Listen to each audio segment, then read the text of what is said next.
Hello, I am here today in Thunder Bay. I decided to go out and see a little bit about this beauty here. And I am going to Kakabeka Provincial Park to see how it is. It's close to the hotel where we are. It's a very beautiful place here. Let's see how it is there.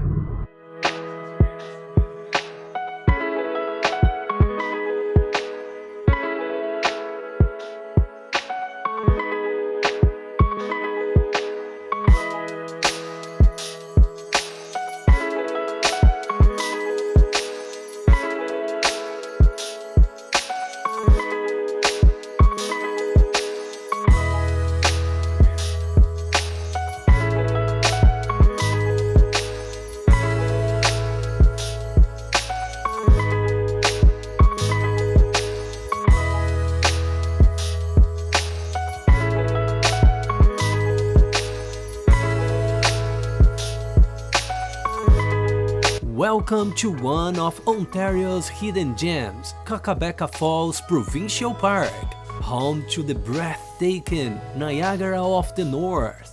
Towering at 40 meters, these majestic falls are the second highest in Ontario and the most visited destination for nature lovers.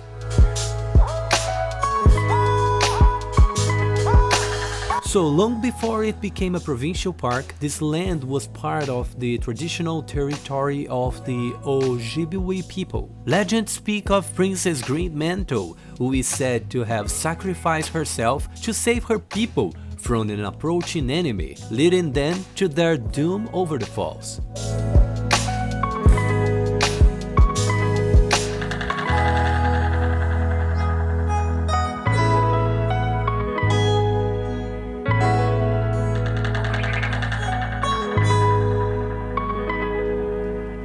As published in many historic books, the Kaministiquia River, which feeds the falls, was also a vital route for fur traders in the 18th and 19th centuries, connecting Lake Superior to the vast wilderness beyond.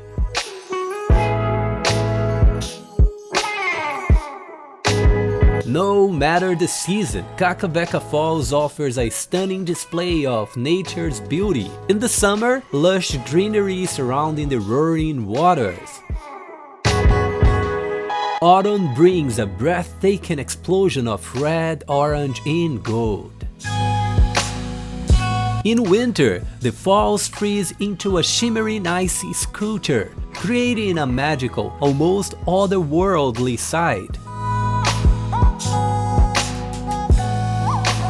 The park is home to a diverse range of wildlife. You might spot white-tailed deer, foxes, or even black bears wandering through the dense boreal forest. The riverbanks and wetlands support otters, beavers, and a variety of bird species, including bald eagles and great blue herons. The sheer power of Kakabeka Falls is remarkable. The Kaministiquia River can push through over 500 cubic meters of water per second during peak flow, carving through billion-years-old Precambrian rock and creating a spectacle of raw natural force. Whether you are here for the history, the wildlife, or simply to witness nature's power, Kakabeka Falls Provincial Park is a destination that leaves a lasting impression. Be sure to visit and take in the beauty of the Niagara of the North for yourself.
time to come back and take a small rest and prepare all my stuff for the night freight flight out of Thunder Bay to Winnipeg.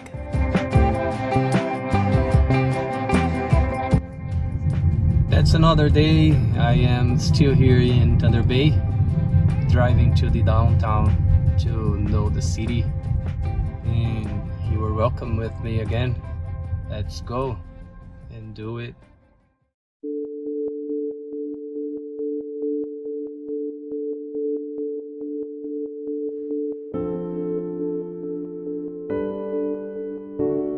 St. Andrew's Presbyterian Church. Located in the heart of Thunder Bay, the church has a rich history dating back to the early 1900s. The cornerstone was laid in 1908 and the church officially opened in 1909. Originally, a small church stood on the site, which was later moved and now serves as Knox Shania.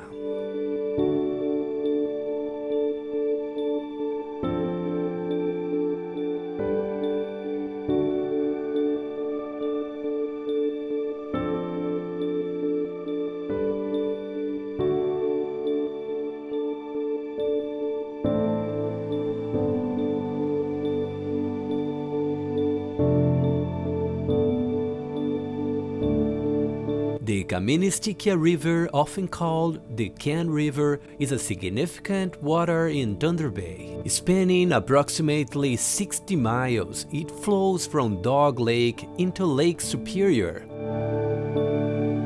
Historically, the river served as a vital transportation route for indigenous people and European fur traders.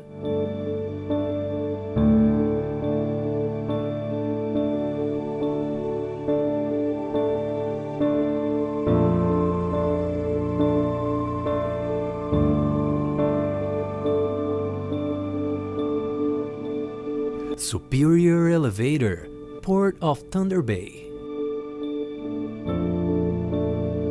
The shorelines of the lakehead has been populated with elevators since the early 1880s. With the construction of the Port Arthur King, elevators began in 1883.